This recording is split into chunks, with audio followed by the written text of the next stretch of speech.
नमस्कार दोस्तों, मेरा नाम सावन कुमार है और बाय प्रोफेशन में एक आर्किटेक्ट हूँ। तो जैसा कि पिछली वास्तुशास्त्र की कड़ी में हम लोगों ने देखा था कि पेड़-पौधों का वास्तुशास्त्र के अनुसार घर में किस दिशा में उसे रखना चाहिए, किस दिशा में उसे लगाना चाहिए।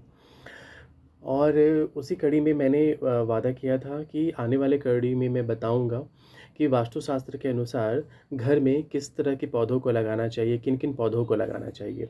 तो आज उसी कड़ी में हम लोग जानेंगे कि साइंटिफिक रीज़न क्या होता है उन पेड़-पौधों का घर में लगाने का, उसके बारे में आज हम लोग चर्चा करेंगे। जैसा कि पिछले वाले एपिसोड्स में हम लोगों ने देखा, पिछले वाले एपिसोड में कि जो पेड़-पौधे होते हैं घर में वो ज़्यादातर उत्तर दिशा में लगाते हैं, उत्तर-पूर्व दिशा में लगाते हैं, पूर्व दिशा में लगाते हैं, दक्षिण-पूर्व दिशा में लगाते हैं, इन्हीं दिशाओं में लगाते हैं। और इन दिशाओं में हम लोग क्यों लगाते हैं, इसका वैज्ञानिक कारण के बारे में भी हम लोगों ने चर्चा किया था। जिसमें मैंने बताया था कि जैसे हम इंसान रेस्पिरेशन करते हैं, साँस लेते हैं, ऑक्सीजन और कार्बन डाइऑक्साइड छोड़ते हैं और उसको रेस्पिरेशन कहते हैं। सेम तरीके से पेड़-पौधे जो होते हैं, वो लोग कार्बन डाइऑक्साइड लेते हैं और ऑक्सीजन का उत्सर्जन करते हैं। तो उनका ये जो प्रक्रिया है वो कहलाता है ट्रांसपिरेशन और इस प्रक्रिया में वो लोग पानी की वाष्प की नन्ही-नन्ही बूँदें भी उसमें फ़ॉर्म होती हैं, ठीक है? तो ये जो प्रक्रिया है इससे क्या होता है कि अगर हम लोग इस दिशाओं में उत्तर दिशा, उत्तर-पूर्व दिशा, पूर्व दिशा, दक्षिण-पूर्व दिशा इन दिशाओं में लगाते हैं तो जो भारत में जो हवा का जो डायरेक्शन होता है वो ज़्यादातर पूर्वाई होता है, नॉर्थ ईस्ट से निकल कर के साउथ वेस्ट की तरफ हवा जाता है। तो इनसे गुज़रने वाली हवा जब इन नमी के संपर्क में आती है, इन पेड़-पौधों की नमी के संपर्क में आती है, तो वो पूरे घर को ही नेचुरली वो ठंडा कर देती है, आपको एसी की भी ज़रूरत नहीं पड़ती है। और उत्तर पूर्व दिशा में हम लोग पानी के भी स्रोत रखते हैं, तो पानी से भी आपका जो भाप होता है वो उड़ता है, स्टीम बन कर के उड़ता है और जब हवा उसके संपर्क में आती है, तो वो स्वतः ही वो ठंडी हो जाती है और घर में जब घुसती है, तो घर की दूषित गर्म हवा को वो लेकर के वो बाहर चली जाती है, कार्बन डाइऑक्साइड युक्त वायु को लेकर के वो बाहर चली जाती है और पूरा घर जो है वो पूरा फ्रेश हो जाता है। जैसे एसी से फ्रेश होता है, सेम वे में आपका नेचुरल प्रक्रिया से भी फ्रेश होता है। तो आज हम लोग जानेंगे कि घर में कौन-कौन से प्लांट रखने चाहिए। देखिए, वास्तुशास्त्र में ऐसा बहुत स्पेसिफिकली नहीं कहा गया है कि कौन से प्लांट को घर में रखना चाहिए, लेकिन हाँ, तुलसी के बारे में बोला गया है कि इसको आप घर के पूर्व, उत्तर-पूर्व इन सब दिशाओं में आप तुलसी के प्लांट को रख सकते हैं। तुलसी का जो प्लांट होता है ना ना तो सिर्फ़ आपको भक्ति के मार्ग की ओर जो रहते हैं उनके लिए है, बल्कि एक उसका मेडिसिनल वैल्यू भी होता है जैसा हम सब लोग जानते हैं। तो तुलसी के प्लांट को उत्तर-पूर्व दिशा में घर के आंगन में या घर के मुख्य द्वार के आसपास में इसको रखा जाता है। एक पॉजिटिव ऑरा वो क्रिएट करता है अपने आसपास में। तुलसी एक ऐसा प्लांट है जो एक तरह से नेचुरल मस्कीटो रिपेलेंट का वो काम करता है। अगर आपके पास बहुत सारे तुलसी के अगर गमलों में पौधे लगे हुए हैं या फिर आपका खुद का घर है, ज़मीन पर बना हुआ है, आपने खुद का लैंड लेकर के बनाया हुआ है, अगर आप उसमें तुलसी के बहुत सारे पौधे लगा देते तो आप देखोगे कि आपके घर में मच्छरों का जो प्रवेश होता है ना वो बहुत कम हो जाएगा। मच्छर उसकी गंध से थोड़ी दूर भागते हैं। तो ये तुलसी की अपनी खुद की एक विशेष प्रॉपर्टी होती है। मेडिसिनल प्रॉपर्टी तो हम जानते ही हैं, काढ़ा वगैरह में हम लोग इस्तेमाल करते हैं उसको बनाने के लिए। तो एक तो तुलसी के बारे में हो गया और दू और भी बहुत सारे ऐसे प्लांट हैं जिनको हम घर में रख सकते हैं जो नाइट के टाइम पे भी आपको ऑक्सीजन रिलीज़ करते हैं। जिनमें प्रमुख हो जाता है स्नेक प्लांट। उसको मदर इन लॉ टंग भी कहते हैं उस प्लांट को। वो प्लांट क्या करता है कि रात में भी कार्बन डाइऑक्साइड को एब्ज़ॉर्ब करता है और ऑक्सीजन को रिलीज़ करता है, ठीक है? सेम वे में आपका जो एलोवेरा होता है वो भी इस यही प्रॉपर्टी को शो करता है। वो ऑक्सीजन को छोड़ता है और कार्बन डाइऑक्साइड को लेता है। तो आप इन दोनों पौधों को घर में रख सकते हैं, लेकिन टाइम टू टाइम इनको आपको हफ्ते में 1 बार या 2 बार तो आपको इसको धूप दिखाना ही पड़ेगा, अदरवाइज़ इनको थर्मल शॉक की वजह से ये प्लांट डेड भी होने लग सकते हैं। इसके अलावा आप घरों में आप चाहो तो एरिका पाम प्लांट भी रख सकते हो। ये भी इंडोर जो पॉल्यूटेंट्स होते हैं उनको काफ़ी कम करने में मदद करता है। इसके अलावा एक पीस लिली होती है, नाग के शेप की जैसे होती है, एक पीस लिली होती है, वो भी इंडोर जो पॉल्यूटेंट्स होते हैं एयर के, उसको कम करने में काफ़ी मदद करती है। आप मनी प्लांट लगा सकते हैं। पोथस का जो ये फैमिली का ये जो पौधा होता है उसमें बहुत सारे वेराइटीज़ आते हैं, आप उनमें से कोई मनी प्लांट के पौधों को आप लगा सकते हैं, वो भी फ़ायदेमंद होता है। लेकिन मनी प्लांट और रबर प्लांट, ये सारे जो प्लांट होते हैं जो आप घर में लगाते हैं, ये थोड़े से पॉइजनस भी होते हैं नेचर में। तो अगर आपके घर में पेट्स वगैरह है, बच्चे वगैरह हैं, तो उनको इन पौधों के पहुंच से आपको थोड़ा दूर रखना पड़ेगा। अदरवाइज़ ये पेड़ पौधे जो हैं, जो मैंने घर के इंडोर के लिए बताए हैं, ये काफ़ी शुभ होते हैं। आप इसको चाहो तो अपने किचन में भी रख सकते हो, अपने बेडरूम में भी रख सकते हो, अपने ड्राइंग डाइनिंग हॉल में भी रख सकते हो। ये घर की शोभा तो बढ़ाते ही हैं, साथ साथ घर के इंडोर एयर क्वालिटी को भी काफ़ी अच्छे से इम्प्रूव करते हैं। जो आजकल बड़े बड़े मार्केट में प्रोडक्ट्स आए हुए हैं एयर प्योरीफायर के रूप में, तो उनका ये बेस्ट नेचुरल ऑप्शन है। आप चाहो तो इसको अडॉप्ट कर सकते हो। और अगर घर बड़ा है और अच्छा जगह है तो आप तो इसको काफ़ी मात्रा में लगा सकते हो। लेकिन अगर जगह कम भी है, अगर आप फ्लैट वगैरह में रहते हो, तो कोशिश करो कि आप वर्टिकल गार्डनिंग करने की कोशिश करो। जैसे आपकी कोई बालकनी वगैरह हो गई, तो बालकनी के आप रेलिंग पे तो आप गमलों को लगा देते हो। आप चाहो तो उसके जो साइड के जो वॉल होते हैं, ठीक है, वो साइड के वॉल में भी आप चाहो तो वर्टिकल गार्डनिंग कर सकते हो। तो ये भी एक बहुत अच्छा ऑप्शन होता है, आप वर्टिकल गार्डनिंग करो। खिड़की हो गया, खिड़की के भी चाहो तो आप जो फ्रंट है उसमें भी आप चाहो तो कुछ वेल्डिंग करवा के गमलों को उसमें आप लगा सकते हो। तो खिड़की के पास में भी आपका ये हो गया। अब घर में जितनी भी खिड़कियाँ, वहाँ पे आप ये कर सकते हो।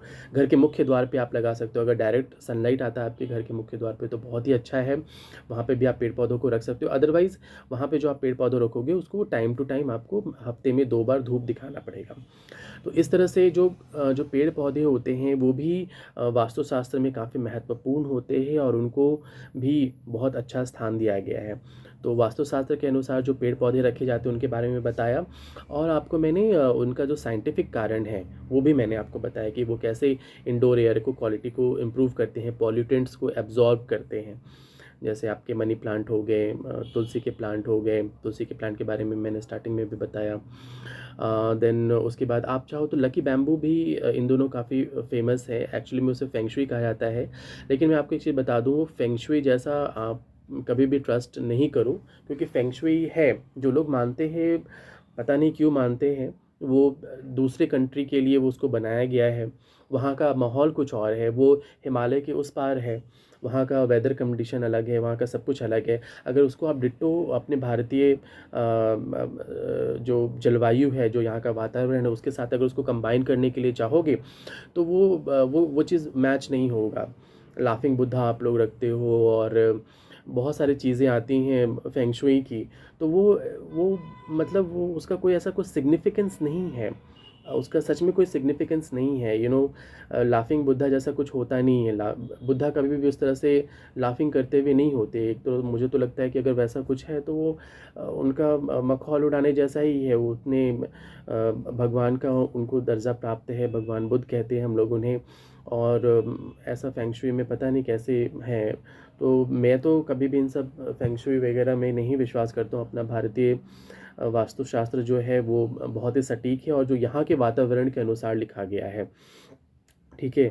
और कई बार चीज़ें जो होती हैं, जैसे आपने फेंग शुई वगैरह को अगर फॉलो किया, मैं यहाँ पे कोई उसके अगेंस्ट में नहीं बोल रहा हूँ, लेकिन हाँ, कुछ कुछ चीज़ें ऐसी हैं जो अगर आप फॉलो करते हैं और वो कॉन्ट्राडिक्ट करती हैं आपके वास्तुशास्त्र से, जो भारतीय वास्तुशास्त्र है, तो कहीं ना कहीं उसका नेगेटिव असर आपके ऊपर में पड़ सकता है। तो आज के वास्तुशास्त्र की कड़ी में हम लोगों ने देखा कि कैसे पेड़ पौधों को हम लोग घर में रख सकते हैं और उसका भरपूर लाभ उठा सकते हैं, और ये घर की पॉजिटिव एनर्जी को बढ़ाने में बहुत मदद करता है, घर में प्राण का संचार करता है। तो कोशिश कीजिए कि घर में आप थोड़े से भी प्लांट आप लगाएं, और हो सके तो आप गमलों में चाहो तो आप किचन गार्डनिंग भी कर सकते हो, थोड़ी धनिया, थोड़ी मेथी, और आप चाहो तो कड़ी पत्ता लगा सकते हो। और आप चाहो तो अनियन के जो अनियन को अगर आप डायरेक्ट लगा दो प्याज को, तो उससे आपके ग्रीन शूट्स उससे मिलते हैं। हरा प्याज जो आपका निकलता है उसे भी आप खाना वगैरह में आप डाल सकते हो, उससे स्वाद भी बढ़ता है। आप लहसुन भी लगा सकते हो, उसके भी ग्रीन शूट्स निकलते हैं। तो कुछ कुछ इस तरह से छोटी छोटी चीज़ें हैं, आप करो। देखो, हरा रंग जो होता है, बेसिकली जो साइकोलॉजी होता है हरा रंग का, ये आपको एक कूल कलर ये कहलाता है। आप जो लाइट बैंड का जो हमारा स्पेक्ट्रम होता है उसमें ये कूल कलर में आता है। ये जो हमारा एक साइड जो होता है वो होता है वॉयलेट कलर, ठीक है, और दूसरे एक्सट्रीम में होता है हमारा रेड कलर। रेड कलर के बियॉन्ड इंफ्रा रेड होता है जो हमें दिखता नहीं है, और जो वायलेट कलर के इधर होता है वो अल्ट्रा वायलेट लाइट होता है, उसके बीच में उसके उधर भी हमें नहीं दिखता है वो कलर, आंखों से, ह्यूमन आइज से नहीं दिख सकते। तो इनके बीच का जो विजिबल बैंड है, जो 7 कलर का जो स्पेक्ट्रम है, इसमें ही जो लेफ्ट हैंड साइड में आपका जो हो गया, या फिर आप राइट हैंड कुछ भी आप कह लो, तो हाफ पार्ट में जो होते हैं वो कूल कलर्स होते हैं और हाफ पार्ट में उसके वार्म कलर होते हैं। तो ग्रीन जो होता है वो one of the cool colour होता है।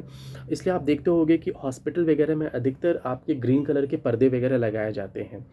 तो ये ग्रीन कलर क्यों होता है? ग्रीन कलर आपको साइकोलॉजिकली एक सूदिंग इफेक्ट देता है माइंड में। तो घर में अगर पेड़ पौधे रहते हैं वो थोड़ा हरा भरा दिखता है, क्योंकि हम लोग मनुष्य जो है वो कहीं ना कहीं प्रकृति से ही आए हैं। आज हम लोग बड़े बड़े घरों में, घोड़ा गाड़ी बंगले में रहने लगे हैं, लेकिन मूलतः देखा जाए तो हमारा जो जो प्रकृति है, जो हमारे जो भीतर की जो प्रकृति है, वो कहीं ना कहीं वन से जुड़ी हुई है। और हमारा वो ब्लड में ही वो इनकलकेटेड है, लेकिन हमें वो पता नहीं चलता है। लेकिन आप जब हरा रंग आपके चारों तरफ रहता है, हरियाली जैसी रहती है, तो आप देखोगे कि आपके मन को काफ़ी शांति पहुंचती है। ऐसे रंगों का अलग साइकोलॉजी है, एक एपिसोड में मैं रंगों के बारे में भी विस्तृत से चर्चा करूंगा।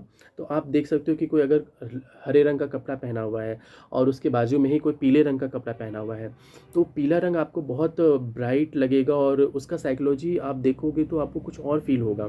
और हरा रंग को अगर आप देखोगे तो आपको थोड़ा काम फील होगा। वही ब्राइट रेड कलर है तो आपको काफ़ी भड़कीला लगेगा। लेकिन वही अगर आपका सुर्ख हरा रंग है तो आपको वो बहुत सुंदर लगेगा, बहुत प्यारा लगेगा दोनों कलर के कंपैरिजन में। अब ये नहीं है कि किसी को लाल रंग पसंद है तो हो सकता है उसे लाल रंग पसंद आ जाए, किसी को हरा है तो उसे हरा हो जाए। लेकिन एक जनरल कलर थ्योरी होता है जिसके अनुसार ये चीज़ों को रखा गया है। तो ये चीज़ आज बहुत अच्छा निकला कि कलर थ्योरी के बारे में निकला। तो नेक्स्ट एपिसोड में हम लोग चर्चा करेंगे कलर थ्योरी के बारे में, कि वास्तुशास्त्र के अनुसार कौन कौन से कलर किस दिशा में रहने चाहिए और किस कलर का क्या उपयोग होता है और वो कैसे हमारे साइकोलॉजी के साथ खेलते हैं। तो नेक्स्ट एपिसोड में आपसे वादा रहा, हम इस टॉपिक पे वापस से आएंगे। धन्यवाद।